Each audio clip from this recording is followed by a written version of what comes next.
오늘은 예레미야 9장 1절로 22절 사망이 창문을 통하여 넘어 들어오며라는 제목으로 말씀드리겠습니다. 지난 시간에 말씀드렸던 것처럼 지난 시간에 욕심에 대해서 제가 말씀을 드렸고요. 이스라엘 백성들이 우상 숭배를 하고 회개해야 되는데 회개하기는커녕 자신들이 뭘 잘못했느냐, 내가 뭘 잘못해서 이런 일을 당해야 되느냐, 이렇게 오히려 하나님께 따지는 그 이스라엘 백성들, 그 모습을 보면서 예레미야 선지자는 너무나 안타까워서 슬픈 노래를 부르죠. 그래서 예레미야의 애가 슬픈 노래다, 이렇게 제목이 9장에 이렇게 잡혀 있습니다. 종교 지도자들 이제 하나님의 말씀을 연구해서 하나님 말씀 그대로를 전해야 되는데 사람 연구하고 하나님 연구하지 않고 사람 연구해서 내가 어떤 말을 하면 이 사람들이 좋아하고 사람들이 많이 모이고 이 사람들이 더 좋아할까, 이것만 연구해서 말씀을 전하는 거예요. 그래서 세상에는 그 말씀이 너무 좋으니까 가득 되어 있고, 그로 인해서 자신들은 살찌고 윤택했다, 배불렀다, 그렇게 말씀드렸습니다. 예레미야 5장 27절 28절에 그렇게 지도자들에 대해서 말씀을 했습니다. 세상에 새들이 가득함 같이 너희 집들에 속임이 가득하도다. 그러므로 너희가 번창하고 거부가 되어 살찌고 윤택하여졌다, 그렇게 말씀드렸습니다. 꼭 지도자 아니더라도 살 너무 찌고 그러면 좀 보기가 흉하잖아요.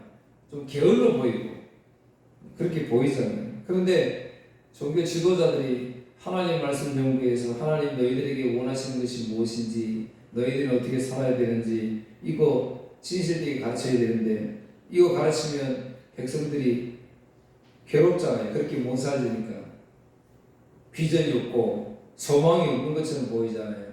날마다 죄 지적하고 그러니까 사람 연구에서 이 사람이 좋아할 것만 가르쳤다, 그 말이에요. 그러니까 이런 백성들을 예레미야 선지자가 보면서 마음에 병이 들 수밖에 없지요. 그래서 예레미야 8장 18절로 22절에는 예레미야 선지자가 마음에 병이 들었다. 18절 보세요. 슬프다, 나의 근심이여, 어떻게 위로를 받을 수 있을까? 내 마음이 병들었도다.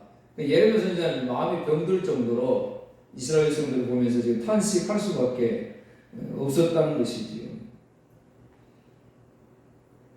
쉬운 성경 제가 한 번씩 읽어드리니까 쉽게 풀이하는 이야기가 좋지요. 제가 한번 읽어드리겠습니다. 내가 근심 중에 위로받기를 원할 때 내 마음 안에 병이 깊었습니다. 보십시오.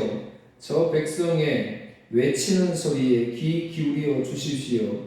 그들이 먼 땅에서 도와달라고 부르짖고 있습니다.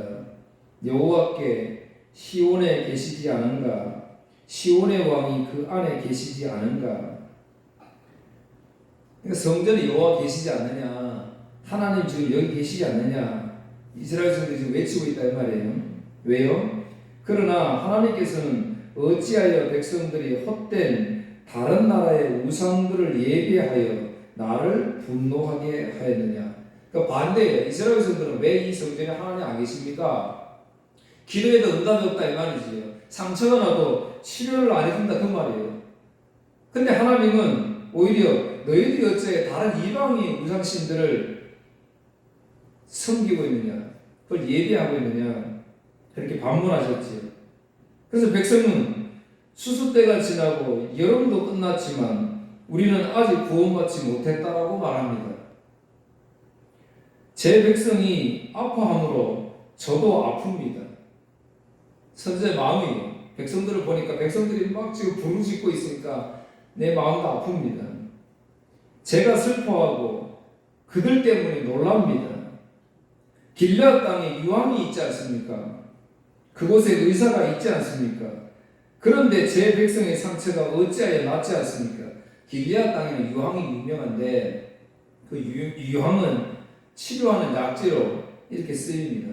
그러니까 좋은 약재가 있으니까 좋은 의사들이 거기 많이 있겠지요. 그 말이에요. 거기 의사가 있지 않습니까? 그런데 왜 이 백성들이 이렇게 치료받지 못하고 있습니까? 제가 그렇게 이야기를 합니다. 예전에 요셉이 애굽에 총리가 있을 때 그때도 아버지가 가져간 선물, 또 요셉이 애굽으로 팔려가기 직전에 형들이 구덩이에다가 동생을 빠뜨려 놓고 죽이려고 하기 전에 잠시 간식을 먹지요. 그때 나그네들이 낙타를 타고 여행자들이 애굽으로 가는 상인들이 지나가잖아요. 그때 거기 싣고 가는 것 중에 역시 유황, 몰약 이런 게 있었거든요. 그러니까 약재로 아주 유명한 길라앗이 있었던 거예요. 예레미야 46장 11절에도 이렇게 이야기해요. 처녀 딸 애굽이여 길리앗으로 올라가서 유황을 취하라. 네가 치료를 많이 받아도 효력이 없어 낫지 못하리라. 그러니까 유황이 약재 성능이 굉장히 좋은데 지금 너희가 그거 아무리 많이 발라봐라 하나님 옷이 안 된다. 지금 그 이야기 하고 있는 거예요.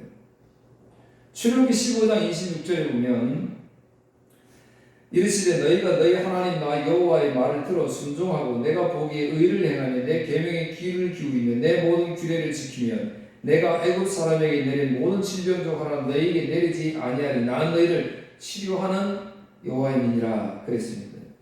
오늘 예레미야 8장에서 말하는 길리앗의 유황이 많지 않습니까? 좋은 약재가 많지 않습니까? 그곳에 좋은 의사도 많지 않습니까? 그런데 왜 우리 백성들의 상처가 하나도 낫지 않습니까? 이렇게 지금 이야기를 하고 있잖아요. 오늘 많은 우리 성도들이 그렇게 교회 가서 기도하는데 왜 낫지 않습니까? 왜 변화가 없습니까? 왜 그렇게 막 우리가 이야기를 하잖아요. 그래서 어떻게 하면 된다?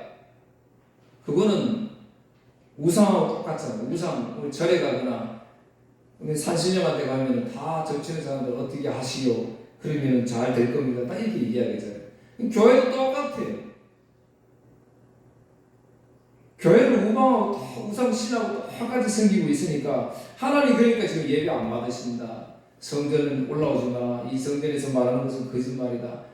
계속해서 예레미야 선지자를 통해서 말씀했던 거예요. 오늘 저와 여러분을 치료하실 자는 여호와 하나님밖에 없습니다. 길리앗의 유황도 아니에요. 좋은 의사도 아닙니다. 이스라엘 백성들이 요 출애굽기 15장 요 말씀을 하시기 전에 하나님께서 쓴뿌리를 치료하시기 위한 이스라엘 백성들을 훈련하시는 장면이 나오잖아요.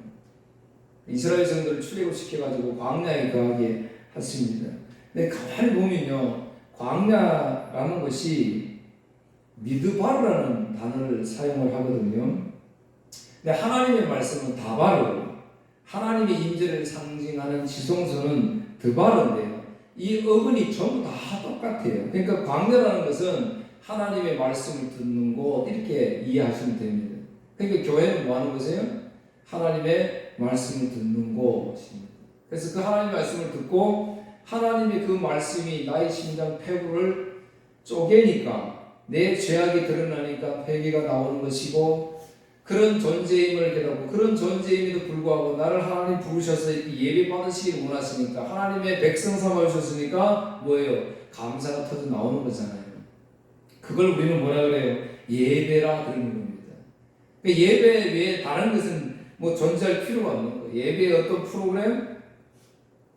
뭐 그렇게 강조를 하겠지요. 그런 거를 통해서 조금 더 우리가 예수님 만날 확률이 높아지고 예수님 이해하는 데 좋으니까 그렇게 할 수도 있겠지. 꼭 나쁘다고 볼 수는 없지만 그러나 그것이 본질이 왜곡되면 안 된다 그 말이에요. 마태복음 9장 12절 13절에 보면 바리새인들이 예수님이 세리와 죄인들하고 식사하시는 것을 보고 제자들에게 뿔뚱하게 막 책망을 하지요. 어떻게 너희 스승은 같이 있어야 되지 않을 사람들, 그 죄인들하고 세리들하고 저렇게 있느냐. 예수님께서 이렇게 말씀하세요. 예수께서 들으시고 이르시되 건강한 자에게는 의사가 쓸데없고 병든 자에게야 쓸데있느니라. 너희는 가서 말씀하세요. 내가 여기에 온 이유가 있다는 거지.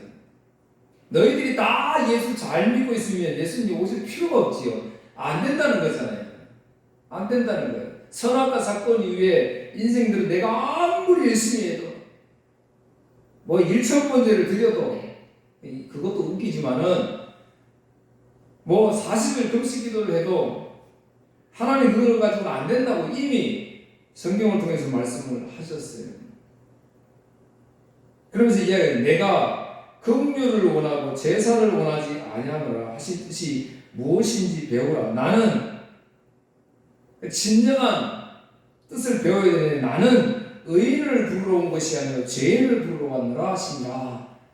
분명히 밝히셨습니다. 오늘 사랑하는 성도님께서 우리가 예배, 우리가 헌금하고 하나님의 교회 봉사하고 하는 이런 모든 이런 열심들, 이런 모든 것들이 이 뜻을 알고 그렇게 해야 하나님 그 예배를 받으시는 거예요. 호세아 6장 6절 나는 인애를 원하고 제사를 원하지 아니하며 번제보다 하나님이 아는 것을 원하느니라 그랬습니다. 인애를 원하고 하나님이 원하는 것이 뭐냐? 우리가 이 땅에서 잘 되는 것, 물론 뭐 잘 되면 좋겠지요. 안 아픈 것, 근심 걱정 없이 사는 것, 뭐 좋을 수도 있습니다. 그러나 그건 잠깐이고 진짜 하나님이 원하시는 것은 인애를 원한다. 인애, 이건 헤세드라는 건데 하나님의 고결한 언약을 말하는 거예요. 하나님, 우리가 무엇인데 이상하잖아요. 우리는 내세울 것이 아무것도 없는 존재인데 하나님 예전에 창세전에 하나님의 자녀라고 인정해 주셨어요. 그 인애를 원한단 말이에요. 그거 기억하라는 거지. 그리고 또 한 가지, 번제보다 하나님 아는 것을 원한다. 하나님 뜻이 무엇인지를 분별하는 것이 굉장히 중요합니다. 그래서 고신적 교단을 보면 신전의식, 하나님 앞에서 이걸 늘 강조하잖아요. 하나님 앞에서. 하나님의 뜻이 무엇인지를 알아야 되는 거예요. 그래야 내가 기도를 어떻게 하고 내가 어떻게 살아갈 것을 알 거 아니에요. 호세아 6장 4절에 우리 인생은 아침에 잠깐 있다가 없어지는 구름 같고 이슬 같다 그랬다니까요. 인생 금방이잖아요. 아마 우리 집사님도 이제 얼마 있으면 은퇴하실 거 아니에요. 정말 빠르게 지나갔잖아요. 마태복음 23장 37절 예루살렘아 예루살렘아 선지자들을 죽이고 내게 파송된 자들을 돌로 치는 자여 암탉이 그 새끼를 날개 아래 모은 같이 내가 내 자녀를 모으려 한 일이 몇 번이냐. 그러나 너희가 원하지 않았다니까. 그러니까 인생들의 우리 삶이 하나님 원하시는 것으로 살지 않았다는 거예요. 계속해서 매번 선지자를 보내고 지금은 교회를 세워서 목사를 통해서 하나님의 말씀을 전하고 있잖아요. 그럼에도 불구하고 많은 사람들은 자신들은 제사하고 좋은 제물을 하나님께 드린다고 말하지만 하나님은 너희가 한 번도 내가 원하는 걸 하지 않았다고 이야기한다니까요. 요한복음 17장 3절 영생, 우리는 영생 때문에 믿는다. 많은 교회 천국 때문에 다 나오잖아요. 근데 뭐라고 말해요? 영생 곧 유일하신 하나님, 참 하나님이 보내신 아들 예수 그리스도를 아는 것이니라 그랬습니다. 영생이 예수 그리스도를 알지 못하면 구원이 없다는 거지. 그러니까 즉 예수 그리스도를 통한 구원 우리에게 말씀해 주고 있습니다. 근데 지금 이스라엘 백성들은 예레미야 선지자는 백성들의 모습을 보면서 이스라엘 백성들이 외치는 모습, 여기 왜 하나님 안 계십니까? 내가 이렇게 제사했는데 이렇게 율법을 철저하게 지켰는데 왜 낫지 않겠어? 이렇게 막 울부짖으니까 예레미야 선지자가 그걸 보고 마음이 속이 터집니다. 내 마음이 병이 들었다 이렇게 이야기를 합니다. 그래서 하나님이 이스라엘 백성들을 왜 용서할 수 없느냐? 그래 길리앗에 유황이 있고 나는 치료의 하나님 여호와 라파 되시는데도 왜 너희를 치료하지 않느냐? 그게 이제 3절의 말씀이에요. 3절 여호와의 말씀이니라. 그들이 화를 담김같이 그들의 혀를 들려 거짓을 말하며 그들이 이 땅에서 강성하나 진실하지 아니하고 악에서 악으로 진행하며 또 나를 알지 못하느냐. 여기도 보면 하나님 알지 못한다 그랬잖아요. 하나님을 아는 지식이 없어요. 성령의 은혜가 임하지 않은 것이지. 그러니까 하나님께서 이 백성들이 하나님을 알지 못하니까 심판하실 수밖에 없잖아요. 화를 남긴 같이 그들의 혀를 들려 거짓을 말하며, 지도자들 거짓말한다 그랬지. 그러니까 지도자들 거짓말하게 성도들도 거짓말하겠지. 육신적으로는, 문화적으로는, 배경적으로는, 환경적으로는 잘 사는 것 같이 보이지만 근데 그게 아니다고요. 악에서 악으로 진행된다. 그렇게 하나님 말씀하고 있습니다. 시편 64편 3절 4절에도 그들이 칼같이 자기 혀를 연마하여, 칼을 잘 들게 하려면 연마해야 되잖아요. 갈아야 되잖아요. 근데 그렇게 표현합니다. 우리가 칼을 갈아가지고 잘 들기 연마해서 사용하는 것처럼 우리가 혀를 나쁜 짓에 그렇게 사용한다고 그렇게 말을 하고 있잖아요. 그러고도 남을 해치고 조금도 두려워하지 않는다라고 시편 64편의 이야기를 하고 있습니다. 이사야 59장 1절에서 8절까지 아주 긴 절을 활용해서 우리들의 악한 혀, 죄에 대해서 이야기합니다. 예레미야 9장 8절에도 그들의 혀는 죽이는 화살이라, 거짓을 말하며 입으로는 그 이웃에게 평화를 말하나 마음으로는 해를 꾸미는 도다. 지난번에 말씀드렸지. 우리 이 혀가 뭐라고요? 지옥이라고 했잖아요. 지옥불. 호세아 4장 1절 2절 이스라엘 자손들아 여호와의 말씀을 들으라. 여호와께서 이 땅 주민과 논쟁하시나니 이 땅에는 진실도 없고 인애도 없고 하나님을 아는 지식도 없고 오직 저주와 속임과 살인과 도둑질과 간음뿐이요 포악하며 죄가 피를 띠음이라. 꼭 오늘 세상 똑같잖아요. 옛날이나 지금이나 하나님 없는 세상. 예레미야 4장 22절 내 백성은 나를 알지 못하는 어리석은 자여 지각이 없는 미련한 자식이라. 악을 행하기에는 지각이 있으나 선을 행하기에는 무지하다. 우리 나쁜 것 먼저 배운다고 이야기하잖아요. 우리 어릴 때 나쁜 것은 먼저 빨리 배운다고 이야기하잖아요. 똑같아요. 악을 행하기에 지각이 있어요. 악을 행하는 데는 머리가 얼마나 비상한지. 근데 선을 행하기에는 무지하다. 그렇게 말씀을 합니다. 로마서 3장에서도 우리에게 분명히 말하고 있습니다.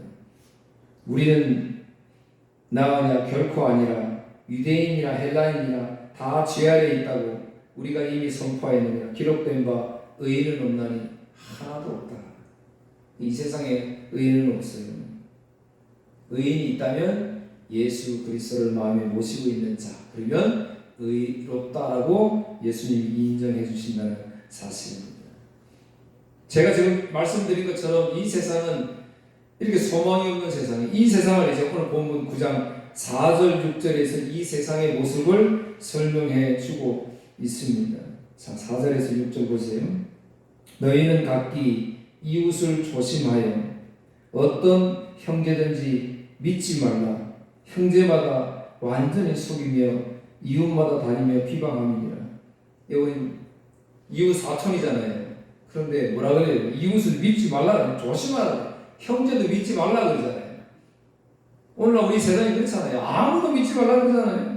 5절 그들은 각기 이웃을 속이며 진실을 말하지 아니하며 그들의 혀로 거짓말하기를 가르치며 악을 행하기에 지치거늘 내가 사는 것이 속이는 일 가운데 있도다. 그들은 속이는 일로 말미암아 나를 알기를 싫어하느니라. 여호와의 말씀이라. 보세요. 속이는 세상이니까, 거짓의 세상이니까 당연히 하나님 싫지요. 하나님이 개입하는 순간에 뭐예요? 내 거짓이 들통나잖아요. 그러니까 하나님 알기를 싫어하는 거예요. 올바른 선지자가 하나님의 말씀을 증거하니까 그 말씀 싫지요. 사모도 늘 그런 건심을 해요. 제가 설교를 하면 맨날 뭐 하면 된다, 기도하면 된다, 헌금하면 된다, 뭐 열심히 해라, 막 이렇게 설교해야 돼. 그렇게 설교하니까 한편으로는 좀 걱정된다, 이렇게 이야기를 하더라고요. 근데 그거는 이제 성령님 하시죠. 우리 세상은 이렇다는 거예요. 이 세상의 모습. 이 세상의 모습이 이러니까 어떻게 해야 돼요? 하나님은 심판하셔야지. 그게 7절, 9절입니다. 7절. 그러므로 만군의 여호와께서 이와 같이 말씀하니 보라 내가 내 딸 백성을 어떻게 처치할고. 그러니까 앞에 이 세상은 이런 모습이니까 전부 거짓이에요. 그러니까 내가 어떻게 처치할고. 그들을 녹이고 연단하리라.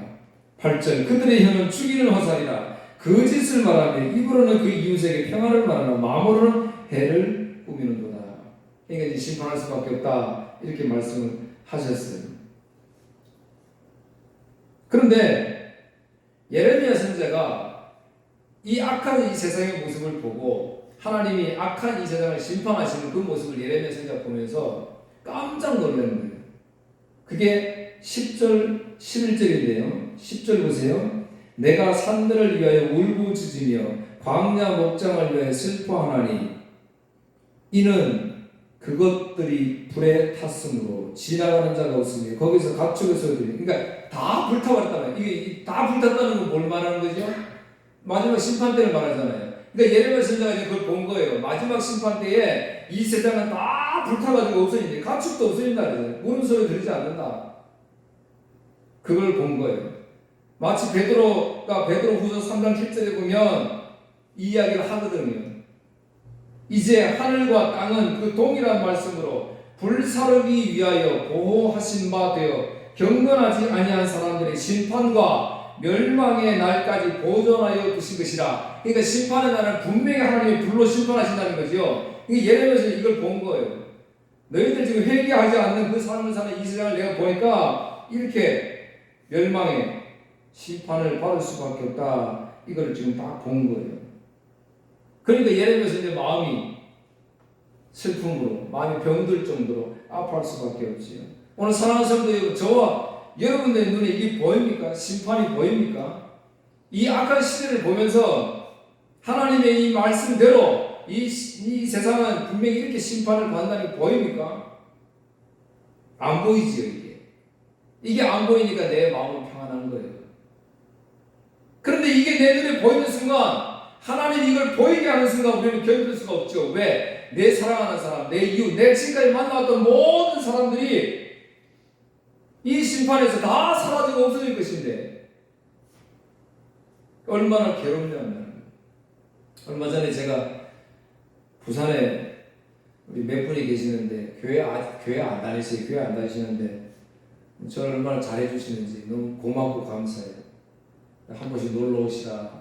놀러 가면 맛있는 것도 해주고 좋은 숙소 마련해서 편안하게 잠도 자게 해주고 막 이런 분 예수님 안 믿으시는데 하나님 그렇게 역사하시네. 이제 기도하지. 그런 분들 보면서 이게 심판이 있으니까 매일 우리 유튜브를 통해서 이거 듣는데요. 매일 틀어놓고 근데 하나님 뜻이 계시면 복음이 심령이 들어가겠지요. 그날 그것 때문에 우리가 기도하는 것이잖아요. 그런데 그러기 전에 이 심판이 와버리면 어떻게 해요? 예레미야는 이걸 본 거예요. 그러니까 탄식한 거지. 다시 한번 예레미야는 12절로 16절에 이스라엘 백성들이 하나님의 율법을 버리고 우상 숭배했다. 우상, 바알, 물질의 신.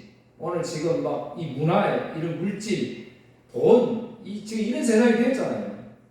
전부 이거 따라가고 있잖아요. 성경하고는 하나도 안 맞는 세상이 되어버렸어요.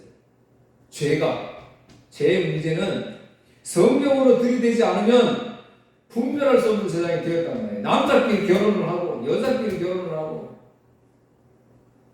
이거 뭐 뉴스 볼 때마다 막 깜짝 놀라는 일들이 막 천지개벽하는 일들이 많은데도 성경을 통해 보지 않으면 그게 다 죄가 아닌 시대가 되었잖아요. 이런 시대를 보면서 하나님이 어떻게 참고 계시냐는 거지. 가깝게는 내 사랑하는 자녀들, 우리 손주들 있잖아요. 손주들이 이 악한 시대에 살아남아야 되는데 믿음으로 얼마나 힘들겠어요. 앞으로 믿음으로 살기.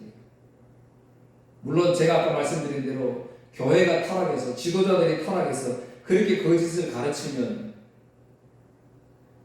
그런 아픔, 심판의 메시지 모르니까 그저 이 세상에서 적당하게 돈 있고 적당하게 가정 꾸려가며 재미있게 행복하게 사는 것, 그것이 천국이라고 착각하겠지. 그런데 진짜 바른 복음을 가진 사람들은 너무 힘든 시대예요. 남이 알아주지 않습니다. 복음을 전해도 듣지 않습니다. 왜? 완전 다른 말씀인데. 그러니까 예레미야서 제가 다시 이야기해요. 너 그렇기 때문에 내가 심판하겠다 해놓고 또 다시 12절에서 16절 내가 너희들의 죄가 이거다라고 분명히 다시 한번 밝히고, 그러면서 제가 늘 강조했던 거, 그렇다고 해서 우리 하나님은 그럼 너희 자매에게 심판해 버리겠어, 그런 하나님 아니라 그랬지요. 그런 하나님은 아니에요. 아까 말씀드린 인애를 원하신다, 헤세드를 원하신다 그랬죠. 하나님이 이미 우리를 맺은 그 언약이 있기 때문에 그 언약 지키시기 위해서 17절 20절에는 심판을 면할 방법을 가르쳐 주십니다. 17절에서 20절. 만군의 여호와께서 이와 같이 말씀하시되 너희는 잘 생각해보고 곡하는 분야를 불러오며 또 사람, 쉽게 이야기하면 이게 뭐냐면요, 장래 때면은 이제 유가족들의 슬픔만을 감당하기 너무 힘들잖아요. 그러니까 예전에 보면 우리 수장님 아시죠? 장례 가면 지팡이 짚고 이 두르고 이렇게 가만히 앉아 있다가 전문하러 손님들이 오면 얼른 가가지고 아이고 하고 막 이렇게 하더라고요. 제 예전에 할머니 돌아가셨을 때 보니까 우리 작은아버지 네 분이 딱 그냥 막 술 드시고 막 앉아서 손님 맞고 있다가 누구 오신다니까 얼른 가더만 이렇게 해서 아이고 하면서 울부짖더라고요. 이제 그거예요. 울어줄 수 있는 사람들을 많이 초대해가지고 같이 분위기를 조성해라 이 말이니까, 눈물을 흘리게 해라, 회개하게 하라. 지금 이제 그렇게 이야기를 합니다. 심판을 면할 수 있는 방법이 이거다라고 이야기를 합니다. 울어야 할 자를 불러오라 그러거든요. 자, 그러면 여러분 보세요. 왜 울어야 하느냐? 지금 예레미야 선지자는 왜 가슴이 병이 들었느냐? 오늘 사랑하는 성도 여러분, 우리가 왜 울어야 되냐? 왜 우리 자녀들 보면서, 우리 손주들 보면서, 이 악한 세상을 보면서 왜 울어야 되느냐? 뭐예요? 심판이기 때문에 그러는 거잖아요. 심판. 21절입니다. 이게 중요한 핵심입니다. 무릇 사망이 우리 창문을 통하여 넘어 들어오며 우리 궁실에 들어오며 밖에서는 자녀들을, 거리에서는 청년들을 멸절하려 하느니라. 사망이 지금 내 집 안에 들어오니까, 그러니까 울어야 된다 이 말이에요. 여러분 21절 지금 제가 읽었지요. 이제 뭐가 생각나야 돼요? 네? 사망이 우리 창문을 통하여 넘어 들어오며 우리 궁실에 들어오며,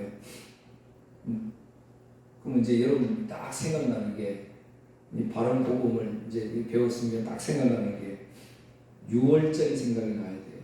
6월절. 사망이 창문을 통해서 들어온다 그러잖아요. 그러니까 울어야 된다고. 왜? 죽음이 들어오기 때문에. 그렇다면 우리 6월절 잘 아시니까 출애굽기에서 말씀하시는, 출애굽기 11장 12장 보면 예수님께서, 하나님이 이스라엘 백성들을 출애굽시키는데 그렇게 말씀하시죠. 애굽에 전무후무한 큰 부르짖음이 있을 것이다. 왜요? 처음 난 거 다 죽여버린다 그랬잖아요. 다 죽여. 애굽에 전무후무한 일이 있을 것이다.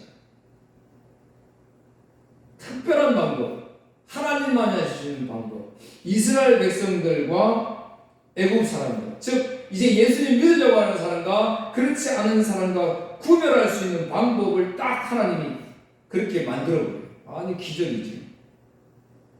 11장 7절에 보니까요, 사람뿐만 아니라 짐승,